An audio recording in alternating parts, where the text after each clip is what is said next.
Baik, terima kasih. Bismillahirrahmanirrahim. Assalamualaikum warahmatullahi wabarakatuh. Waalaikumsalam warahmatullahi wabarakatuh. Semua pembicara dan khususnya Bu Moderator. Pertama-tama saya mohon maaf karena nggak bisa hadir di studio. Karena kita ini, Bu Siti sebagai senior di sini mohon doa karena Partai Gelora sedang memasuki tahap akhir verifikasi faktual, sehingga kami memang sekarang ini berjaga 24 jam untuk memastikan bahwa partai ini memang akhirnya pada tanggal 14 Desember nanti diumumkan sebagai salah satu peserta pemilu, dan tanggal 15 Desember insya Allah kita udah bisa dapat nomor punggung sebagai kontestan pemilu 2024 ya. Jadi sekali lagi saya berterima kasih atas kehadirannya, dan bersama Dr. Rina juga nanti mendiskusikannya. Saya mohon izin nanti setelah memberikan semacam sambutan mendengar tapi tidak bisa aktif untuk hadir di depan kita semua. Pertama-tama memang topik ini adalah respon terhadap situasi yang berkembang sekarang, ya, dengan jumlah kematian yang cukup fantastis. Tapi sebagaimana biasa di negara kita ini, kematian itu dianggap sebagai sesuatu yang biasa, dianggap sebagai sesuatu yang bahkan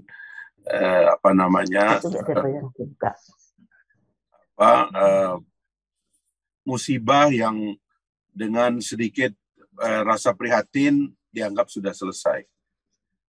Padahal memelihara nyawa adalah salah satu tugas daripada negara, yang merupakan sebenarnya tugas daripada agama. Dalam perspektif agama Islam misalnya, tujuan dari adanya hukum yang pertama adalah memelihara jiwa. Dan di dalam pembukaan Undang-Undang Dasar kita jelas dikatakan bahwa salah satu tujuan kita bernegara yang pertama adalah melindungi segenap bangsa Indonesia dan seluruh tumpah darah Indonesia.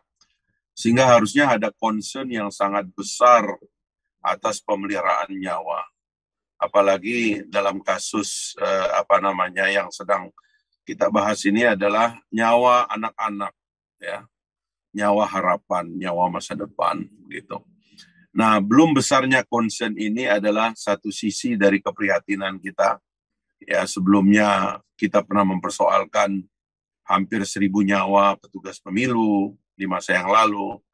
Lalu yang terakhir yang sangat membuat kita pilu juga adalah nyawa korban tragedi Kanjuruhan yang dianggap berlalu begitu saja tanpa ada satu keseriusan untuk melihat ini ada problem yang sangat fatal. Dan yang terakhir ini adalah korban dari anak-anak kita, khususnya yang saya dengar lebih dari 130-an akibat sirup yang sudah dikonsumsi lama. Dan kalau kita lihat responnya juga menurut saya agak aneh begitu. Itu bukan cara kerja negara yang benar, ya. Tiba-tiba presiden memanggil pelakunya, pengawasnya, polisi dan jaksa, lalu keluar dari istana mereka mengatakan ini akan ada pemain obat-obatan yang akan kena delik pidana. Bukan caranya begitu, cara bekerja negara bukan begitu, ya. Negara harus mengalami atau harus menghargai separation of job, ya, pembagian tugas. BP POM itu tidak boleh dilepaskan dari tanggung jawab bahwa negara sudah mengimplant sistem pengawasan terhadap obat dan makanan. Sehingga kalau di kemudian hari ada yang salah, ada yang keracunan, ada yang meninggal dunia, negara harus menyalahkan dirinya dulu. Tidak boleh dia menyalahkan orang lain. Itu cara bekerja sistem. Nah, makanya kalau ada sistem ini yang kemudian secara sepihak, seperti yang kita saksikan belakangan ini, negara selalu nyalahkan rakyat, selalu nyalahkan pengusaha, selalu nyalahkan pemain. Itu bukan cara kerja negara. Cara kerja negara itu dia menyalahkan diri dulu. Dia memeriksa ada kebobolan sistem di dalam dirinya yang memungkinkan itu terjadi, ya, konsumsi terhadap obat terlarang atau obat beracun atau apapun namanya yang kemudian menyebabkan kematian begitu. Nah, saya kira concern dari Partai Gelombang Rakyat Indonesia di masa yang akan datang, Partai Gelora akan selalu concern dengan perbaikan sistem. Sebenarnya kemarin itu kita punya kesempatan yang sangat besar untuk menata sistem kesehatan kita. Nanti Ibu Siti akan banyak memberikan kita insight tentang ini. Sebab dengan datangnya pandemi seharusnya itu kita harus memasang sistem daya tahan kesehatan nasional, bagaimana bangsa menyiapkan dirinya agar kalau ada serangan dalam bentuk apapun, pandemi kah, obat-obat yang beracun kah, yang jenis baru yang datang dari luar menyerang kita kah, atau apapun namanya, ada sistem yang menjaganya. Sehingga daya tahan melindungi segenap bangsa Indonesia dan seluruh tumpah darah itu menjadi strategi nasional, tidak saja di sektor keamanan dan pertahanan, tapi juga di sektor kesehatan, pangan, energi, dan sebagainya.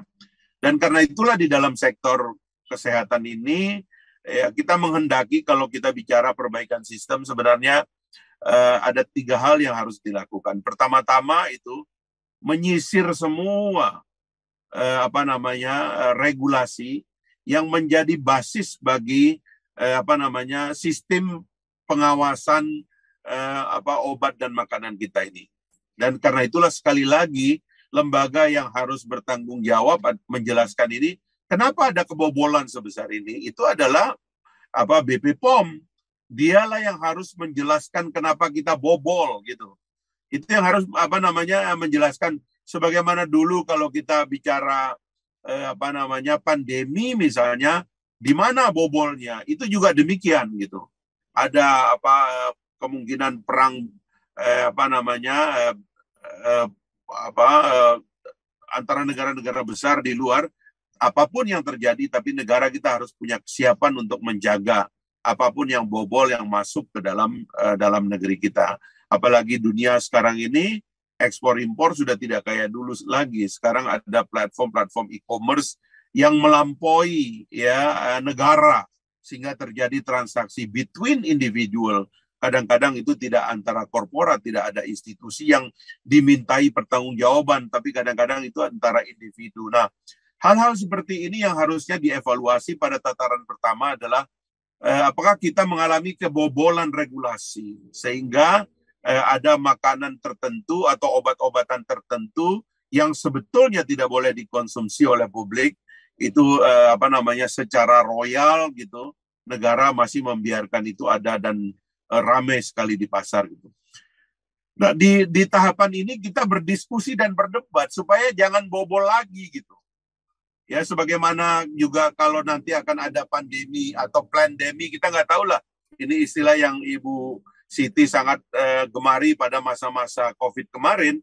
Apapun yang terjadi, kita harus punya sistem gitu. Karena itu perlu ada evaluasi yang menyeluruh tentang bagaimana kita menjaga ini dalam perspektif regulasi. Nah, yang kedua, itu membangun institusinya. Saya terus terang menyayangkan respon negara dari kejadian-kejadian ini. Ya, sekali lagi, dia tidak menyalahkan dirinya sendiri, dia menyalahkan orang lain.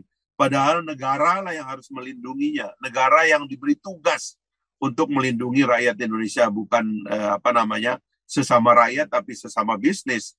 Apalagi bisnis punya motif yang dalam tanda petik tidak mulia sebenarnya, karena mereka mencari keuntungan. Yang punya motif mulia ini kan adalah negara. Karena itulah kita bernaung dalam negara gitu. Nah, yang terakhir adalah baru kita minta pertanggungjawaban, ya, profesionalitas orang per orang yang bertugas di sektor ini gitu. Saya kira ini adalah sektor yang sangat memerlukan kredibilitas dan dedikasi, karena negara memang berhadapan dengan dinamika market, ya. Kapitalisme obat-obatan ini luar biasa, ya, bahkan di mana-mana itu disinyalir bahwa kapitalisme obat-obatan ini dengan lobby-lobbynya itu mengalahkan negara dalam skala yang luar biasa gitu. Dalam masa pandemi saja kita melihat perusahaan-perusahaan yang mengalami keuntungan ratusan triliun rupiah ya dalam masa ketika ada pandemi, tetapi mereka pesta dengan keuntungan yang luar biasa. Ini sebetulnya tragedi kemanusiaan atau sebenarnya kita sedang korporasi sedang mengorbankan manusia. Karena kok bisa korporasi mengambil untung sementara manusianya itu suffer gitu, mengalami kematian dan tragedi yang luar biasa. Nah, inilah mungkin yang saya ingin sampaikan kepada para pembicara dan moderator. Mudah-mudahan diskusi yang memang sangat singkat ini menggali agak dalam bagaimana lanskap masa depan daripada strategi negara di bidang kesehatan agar hal-hal yang seperti ini yang akan menjadi tren di masa yang akan datang karena globalisasi dan persaingan yang luar biasa di sektor kesehatan ini dapat kita set up mulai dari sekarang menjadi semacam policy paper kecil untuk kita diskusikan di masa-masa yang akan datang secara lebih tajam. Itu saja mungkin yang saya bisa sampaikan. Terima kasih banyak atas kehadiran para pembicara, khususnya senior kita, Bu Siti, yang sepertinya tidak kehabisan tenaga untuk membantu kita mereform sektor kesehatan ini. Saya tahu beliau sejak sangat awal sekali dan itu sebabnya saya termasuk die hard ya, yang membela beliau karena sikap-sikapnya yang kemudian secara politik dikorbankan di masa yang lalu. Tapi saya tetap yakin bahwa insya Allah Bu Siti akan tetap bersama kita melihat Indonesia yang lebih sehat dan lebih baik di masa yang akan datang. Itu saja Ibu Moderator, terima kasih banyak. Assalamualaikum warahmatullahi wabarakatuh.